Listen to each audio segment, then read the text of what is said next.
Gary Chapman, The 5 Love Languages, The Secret to Love That Lasts. English, Mandarin, Swahili, Quechua. The world is full of languages, and most of us don't understand a single word if a person talks to us in a language we don't speak. In fact, trying to communicate without a shared language is fertile ground for misunderstanding, conflict, and resentment. Luckily, however, most of us do speak the same language as our partner. Or do we? Actually, in a sense, we really don't. There are different languages or ways to express love, and understanding your own and your partner's primary way of communicating is a crucial part of any good relationship or marriage. Love is a human need that's defined by your emotional well-being. If there's one word in the English language that's both absolutely essential and totally confusing, it's the word love. But despite its countless meanings, philosophers and religious thinkers alike agree that love is essential to a full and fulfilling life. So, how should you think about love? Well, first of all, it's important not to get confused by the word's many definitions. Instead, you should concentrate on the type of love that's key to your emotional health. So, while we use the word in countless ways, in reference to objects like ice cream, cars, or jewelry, to describe our feelings about activities like jogging, hiking, and dancing, and when talking about emotional connections to parents or partners, we also use it to pin down a romantic feeling. And the easiest way to define what love means to you is to take a look at the sources of your emotional fulfillment. That's because the need to be loved and appreciated is rooted deep in human nature. For instance, child psychologists have shown that all children have emotional needs that, if left unmet, can result in emotional instability. The most important ones: love and affection. So love is clearly important, and you need a way to measure it. One way to gauge whether your emotional needs are being met is to pay attention to your love tank. Just as a car can't drive without gas, you can't function without love. And if your need for love and affection isn't adequately met, you'll end up with an empty tank. Keeping your love tank full is an essential component of a healthy marriage.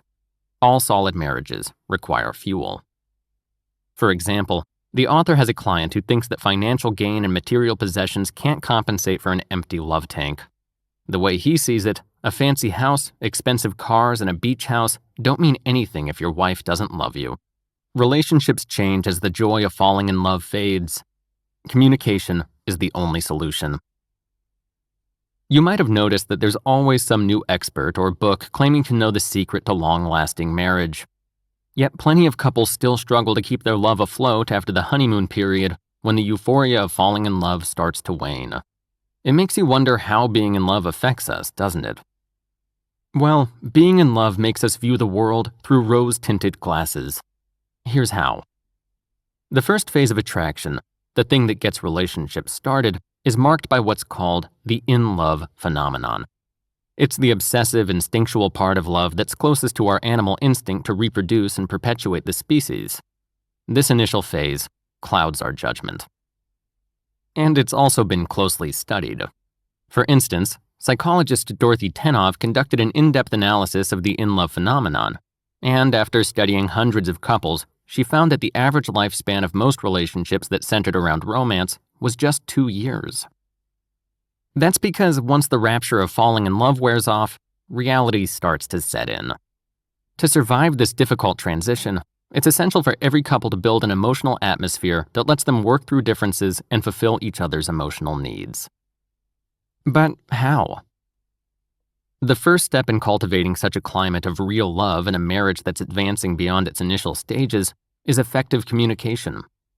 Because humans have emotional needs that the short-lived in-love experience can't accommodate.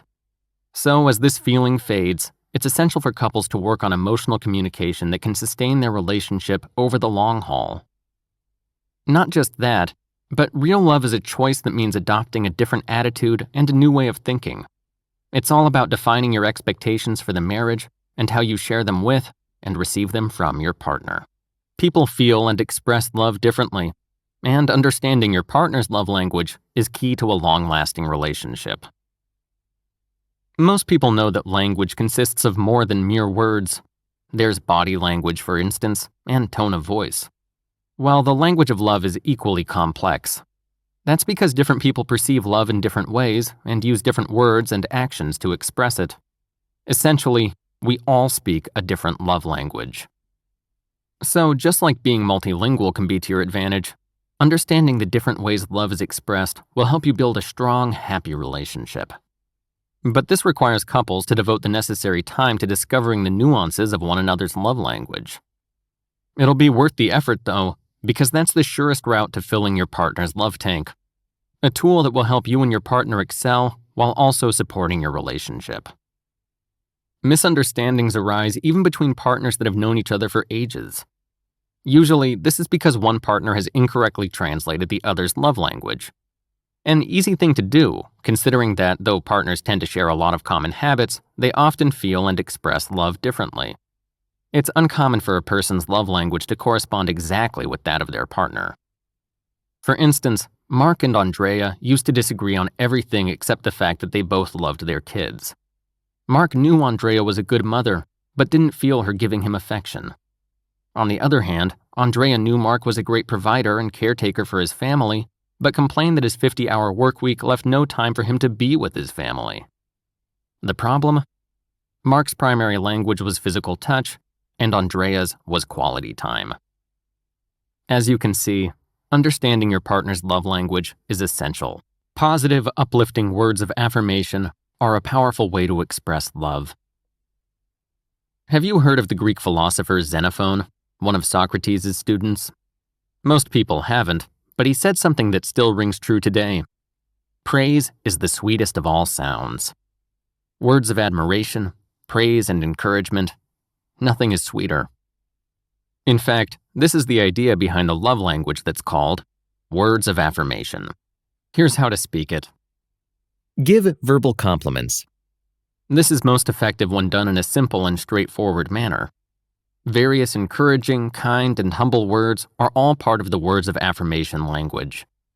For instance, you might tell your partner that they look great in a new outfit, praise their ability to care for your children, or tell them how much you appreciate their sense of humor. But if you want to broaden your vocabulary, you can keep a notebook in which you write down various affirming words you come across, whether in newspapers and magazines, on TV, or in conversation with friends. Another important thing to keep in mind is that words of affirmation can function beautifully as requests. However, when requests Are heard as demands, the potential for intimacy deflates and you risk scaring your partner off. So it's important to make sure your words are interpreted as a request, meaning you're giving guidance, not an ultimatum. For example, one day a woman entered the author's office complaining that her husband hadn't painted their bedroom even though she had been asking him to do so for 9 months. The author's advice?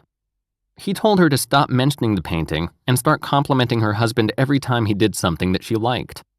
She was skeptical, but followed the author's guidance, and a mere 3 weeks later, she told him it had worked.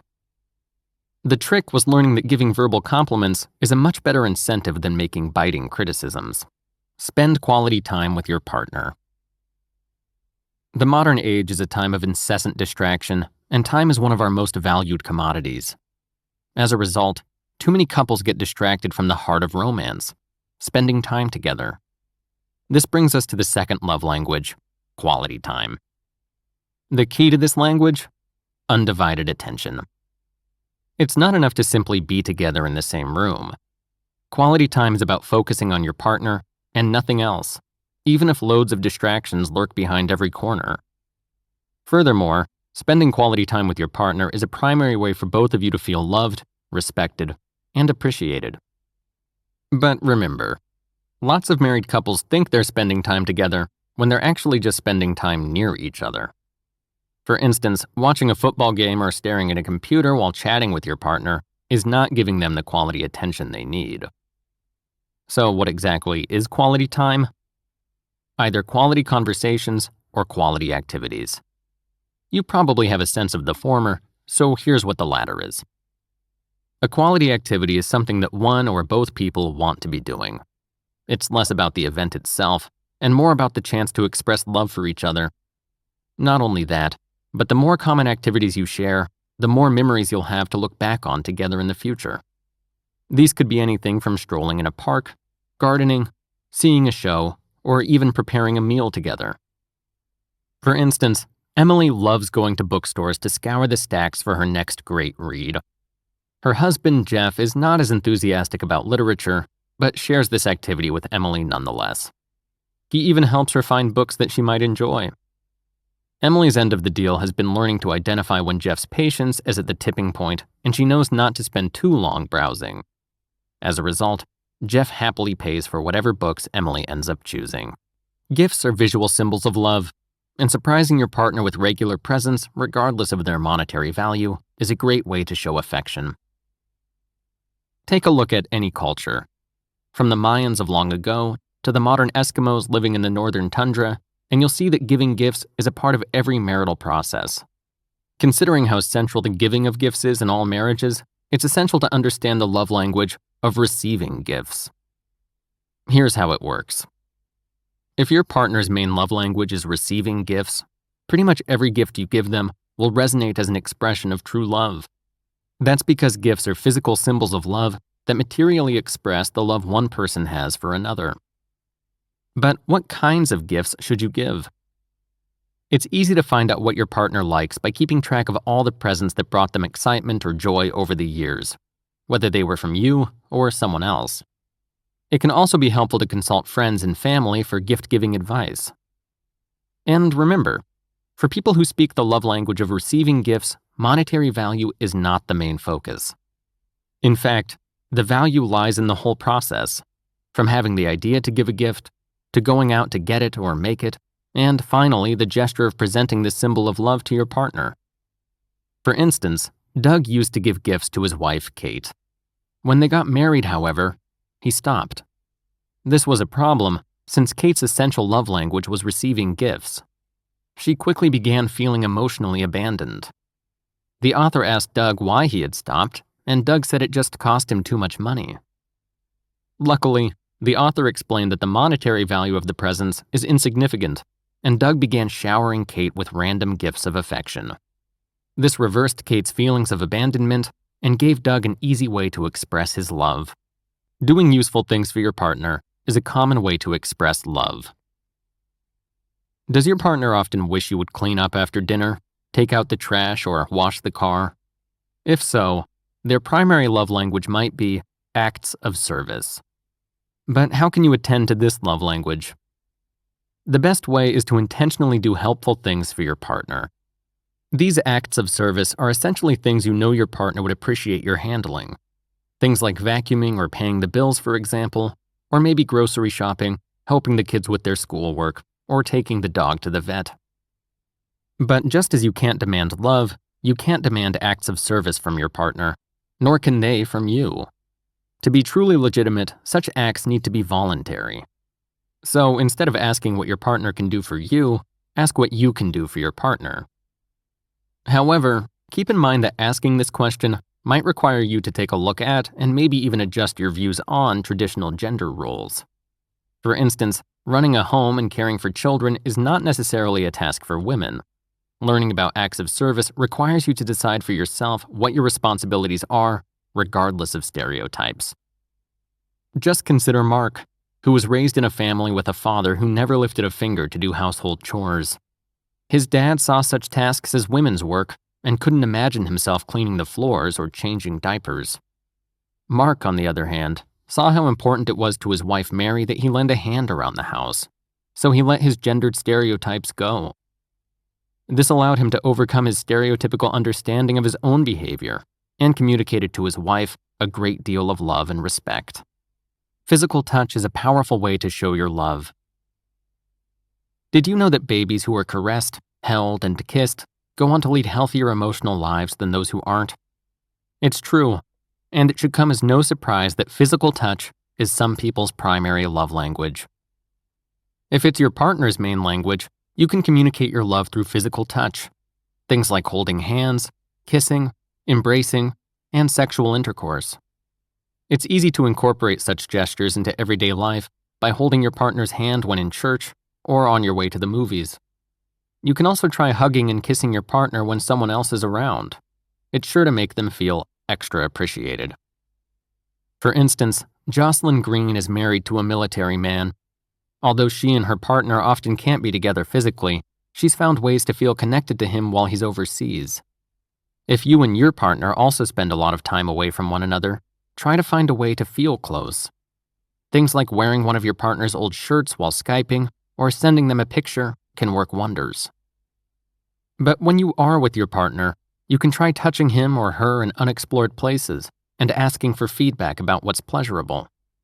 Just remember, your partner's the only one who can say what feels good to them. In fact, it's key for both people in a relationship to take the time to learn how to touch and please each other. If you're looking for creative ways to do so, you might find it helpful to study massage or read up on sexual techniques. It's also essential to work hard at understanding which subtler forms of physical contact can fill your partner's love tank. Vary the pressure of touch. Experiment. And of course, when it comes to touch, what's appropriate and inappropriate can only be determined by you and your partner. That being said, physical abuse is always inappropriate and should be reported immediately. Pinpoint your primary love language. All right, now you know the 5 love languages.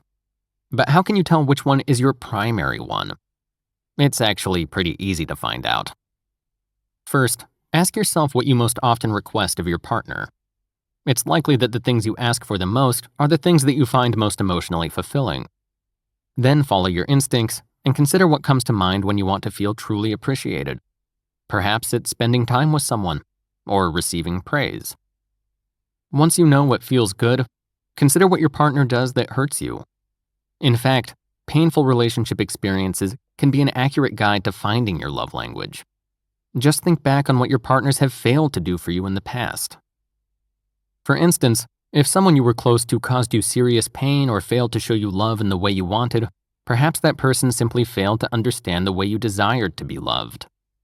If all such instances fall in the same category, there's a good chance that that category is your primary love language. But your upbringing also has a major effect on the development of your love language.